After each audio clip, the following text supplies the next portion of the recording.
the pitfalls that you want to avoid when you are setting up or when you're going after your business credit stacking is that you're not submitting the right applications in the proper order.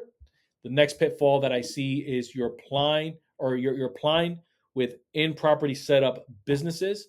And so if you have an LLC, you have an EIN number that maybe doesn't match. Maybe I'll give you an example, real world example. We had a business owner that they were trying to apply for business credit, and they had actually changed the structure of their business.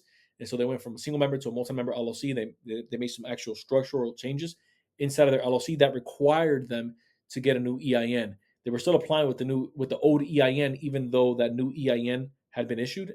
And so the bank was like, wait a minute, like this business is like non-existent anymore. There's a new EIN attached to this LLC, and that's why they kept getting denied. Which is to some people it may be the smallest thing, but to the bank it makes all the difference. Which is why you always want to pay attention to how my business is structured. Super important. Banks or lending institutions don't have lending appetite for your industry. I see this all the time when people are going after real estate, construction, trucking, manufacturing, e-commerce. A lot of banks don't like to touch it, at least the way that they're set up, or at least the way that they're positioned to the eyes of the bank. And so you have two options: reposition the business properly, which depending on when I drop this video, we have a separate video, separate training coming out just for that here on YouTube.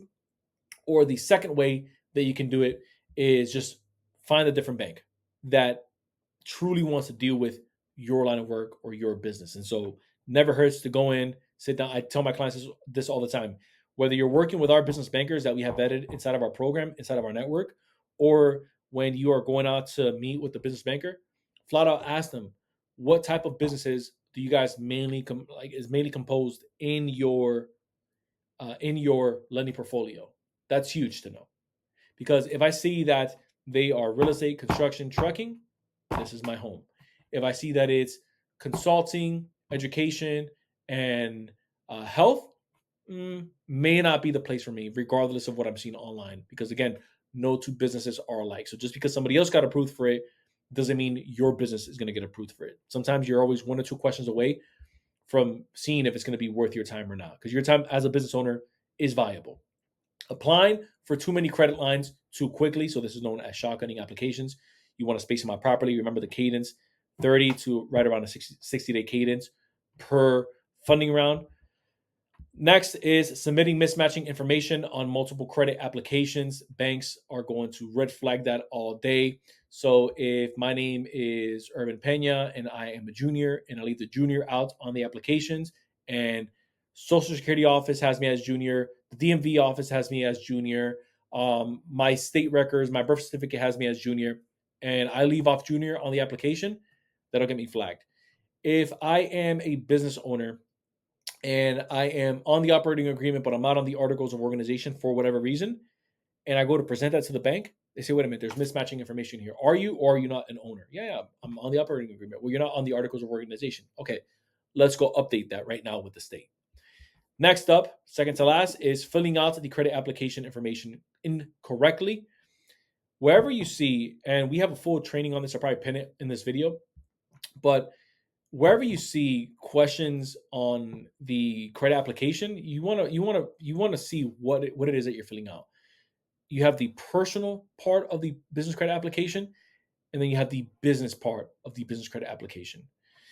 I see a lot of times where business owners, where it says income, they'll put their personal income, which is where the business revenue goes. And I know that you're probably thinking, Irv, that's so elementary. Who doesn't know that? You'd be surprised because people aren't dealing with this day in, day out. They may be good at what they do, but when it comes to this, it's maybe another language to them, right? Or even the other side of it, when they're asking you for collateral or they're asking you for assets. If you have a business, and this is, I want to say not uncommon, but it's definitely a little bit less common depending on your level of business.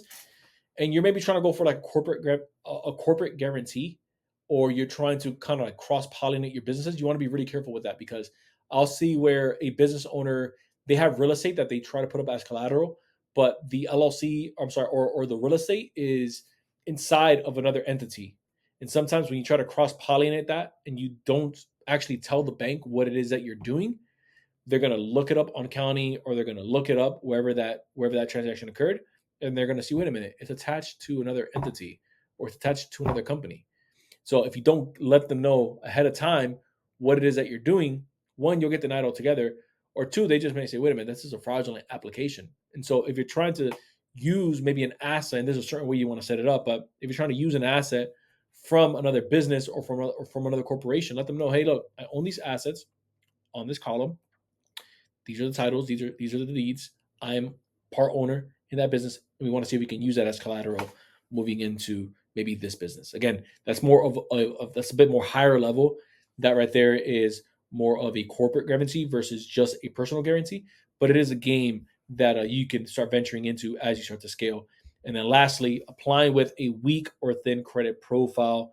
I'd say if you have to typically ask, what does the credit need to be for you to apply for a funding product, your credit's probably too low. And I say that with love. Like, believe me, I've been there before. I see it all the time. Where does my credit need to be? If you're asking that, your credit's probably too low. And so typically, whenever I see somebody asking that, their credit's in the low 600s.